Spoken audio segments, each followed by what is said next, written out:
Assalamualaikum warahmatullahi wabarakatuh. Pada kesempatan ini saya akan memberikan materi logika dan algoritma.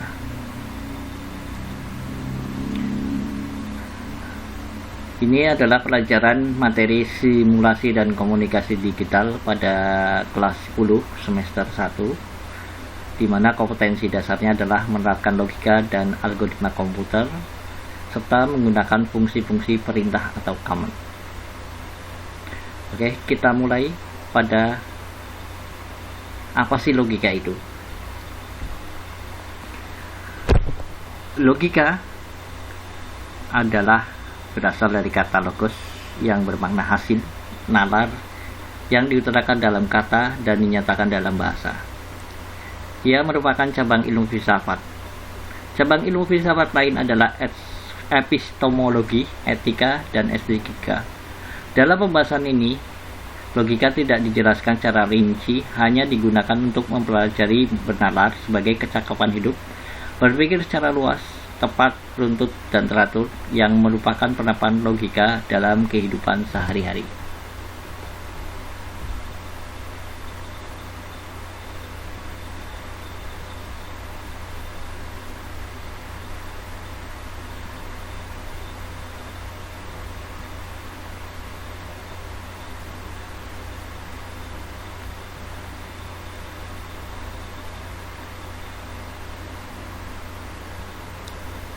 Definisi logika.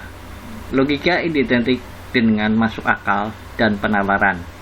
Penalaran adalah salah satu bentuk pemikiran. Pemikiran adalah pengetahuan tak langsung yang didasarkan pada pernyataan langsung. Pemikiran mungkin benar dan mungkin juga tidak benar. Definisi logika sangat sederhana, yaitu ilmu yang mempelajari prinsip-prinsip yang harus diikuti agar dapat berpikir valid menurut aturan yang berlaku. Pelajaran logika menimbulkan kesadaran untuk menggunakan prinsip-prinsip untuk berpikir secara sistematis.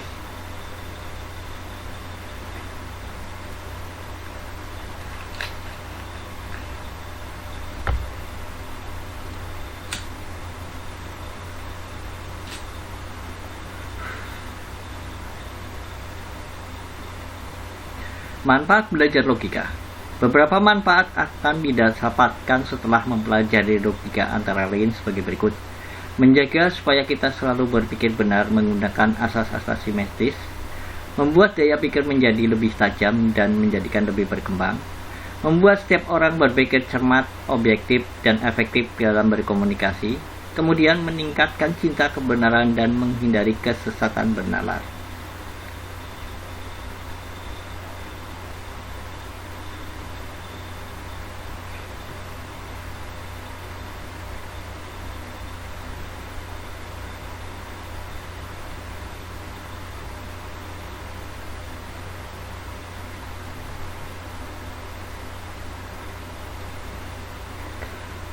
Fungsi logika. Salah satu fungsi logika adalah alat untuk menarik kesimpulan.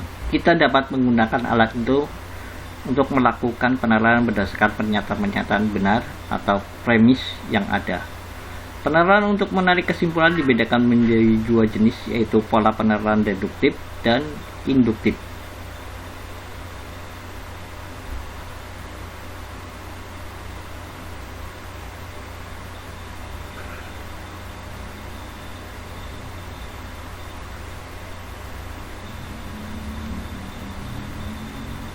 Deduktif adalah penarikan kesimpulan yang bergerak dari pernyataan benar untuk benar yang umum ke khusus. Contoh umum, semua siswa harus disiplin dan bertanggung jawab.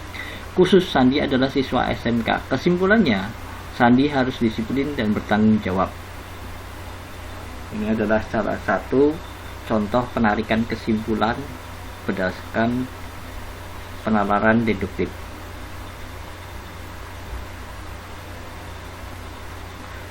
Kemudian penalaran induktif.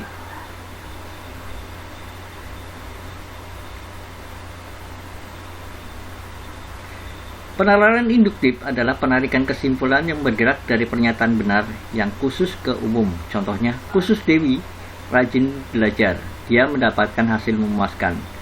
Khusus Yudi rajin belajar, dia mendapatkan hasil yang memuaskan. khusus jika rajin belajar dan mendapatkan hasil yang memuaskan. Kesimpulannya, siswa yang rajin belajar akan mendapatkan hasil yang memuaskan. Ini adalah contoh dari pernyataan induktif.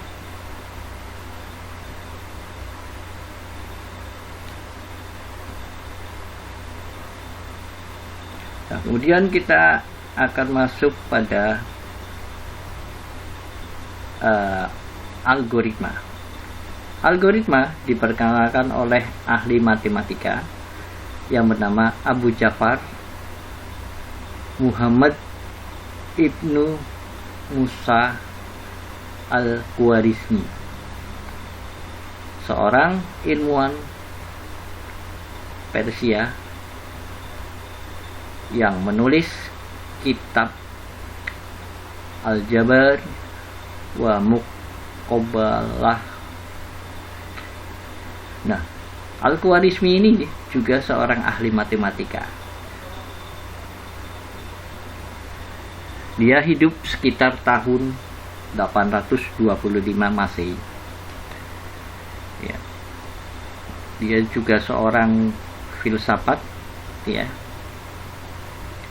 Kemudian dari algoritma.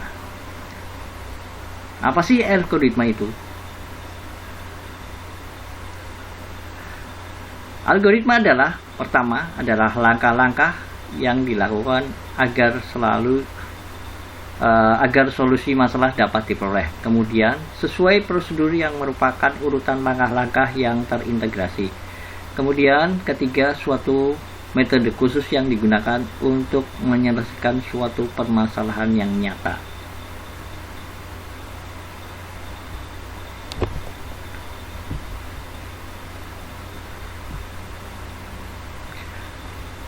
Apa sih tujuan kita belajar algoritma? 1. Tidak tergantung pada bahasa pemrograman manapun. Notasi algoritma dapat diterjemahkan pada bahasa pemrograman manapun. Ketiga, memperkuat cara berpikir kita untuk menyelesaikan suatu masalah. 4. Membantu otak agar berpikir panjang. 5. Memperkuat analisa ketika pembuatan program. 6. Memperluas space berpikir kita. Ini adalah tujuan dari belajar algoritma.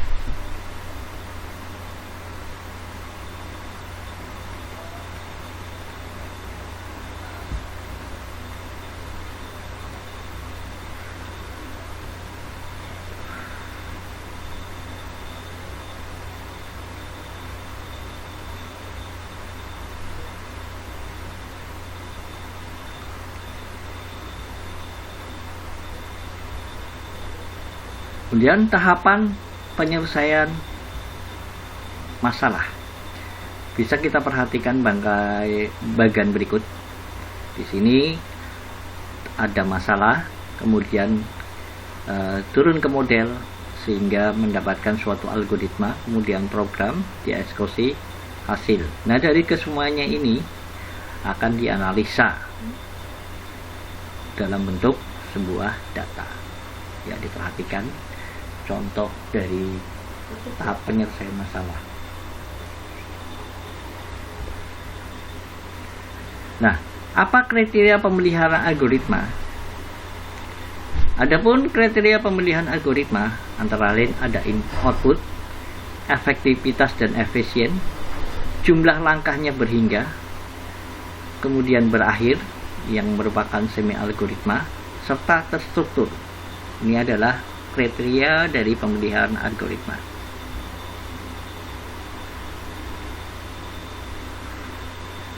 Jadi, suatu algoritma yang baik atau best, yaitu suatu algoritma yang harus menghasilkan output yang tepat guna atau efektif dalam waktu yang relatif singkat dan penggunaan memori yang relatif sedikit atau efisien dengan langkah-langkah berhingga dan prosedurnya berakhir baik dalam keadaan diperoleh suatu solusi ataupun tidak ada solusinya.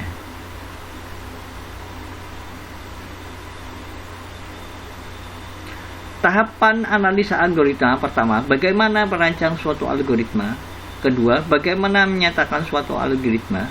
3. Bagaimana validasi suatu algoritma. 4. Bagaimana menganalisa suatu algoritma.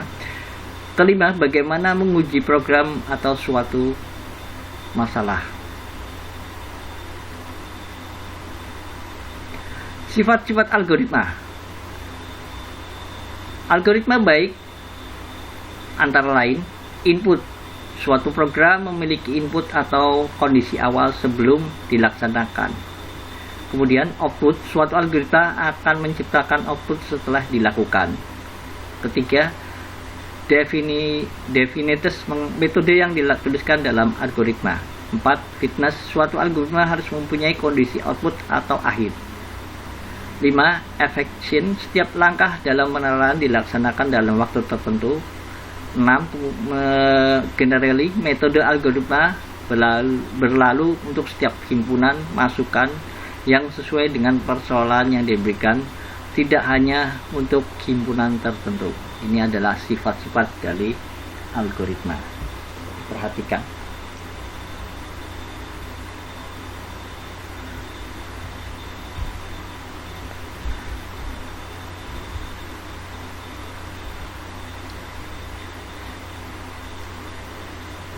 Nah, algoritma disajikan dalam 3 cara, yaitu penulisan dalam bahasa natural.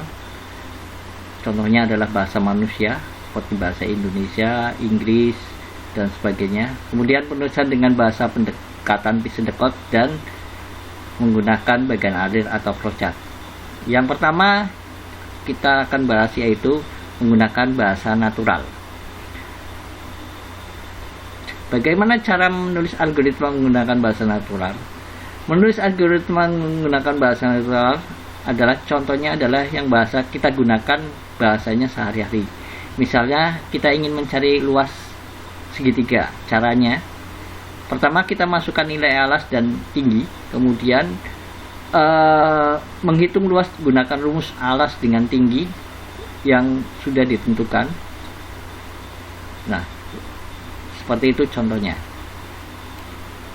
Kemudian Pisendekot adalah suatu cara menulis algoritma agar ide dan logika dapat disampaikan, diekspresikan algoritma dalam bentuk Pisendekot. Biasanya mengadopsi beberapa notasi sebuah bahasa pemrograman tertentu. Contohnya adalah Pascal atau Java atau bahasa C dan lain-lain. Contohnya seperti ini: menghitung luas segitiga, inputnya A dan B, tinggi, dan seterusnya. Kemudian flowchart merupakan gambar atau bagan yang memperhatikan urutan yang berhubungan antara proses beserta pernyataan.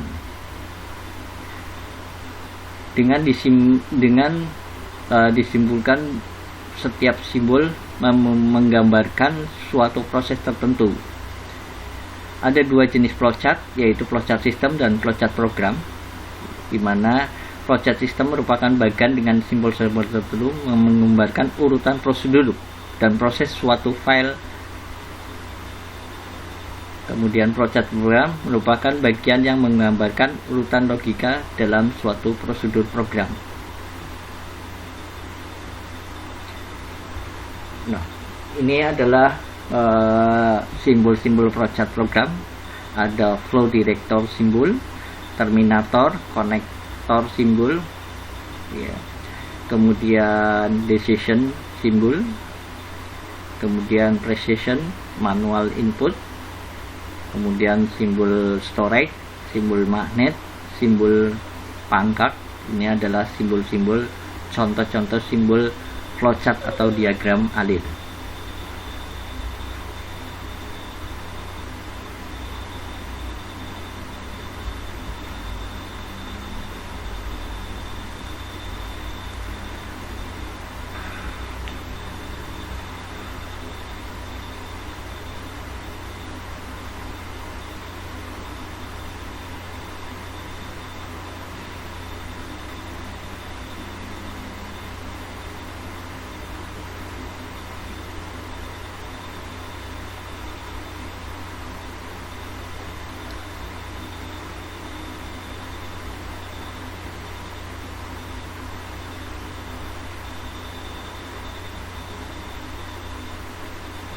Nah, contoh flowchart yang akan kita cari adalah mencuri luas segitiga adalah sebagai berikut, di mana di sini ada simbol mulai, kemudian inputnya atau alas dan input tinggi, kemudian proses, kemudian outputnya berupa tampilan luas. Ini adalah salah satu contoh flowchart mencari luas segitiga sebagai berikut. Bisa kita perhatikan, di mana simbol-simbol ini sudah ditentukan sesuai dengan apa yang tadi digambarkan. Nah, mungkin ini saja yang bisa saya sampaikan dalam materi logika dan algoritma. Sampai jumpa di video pembelajaran lainnya. Assalamualaikum warahmatullahi wabarakatuh.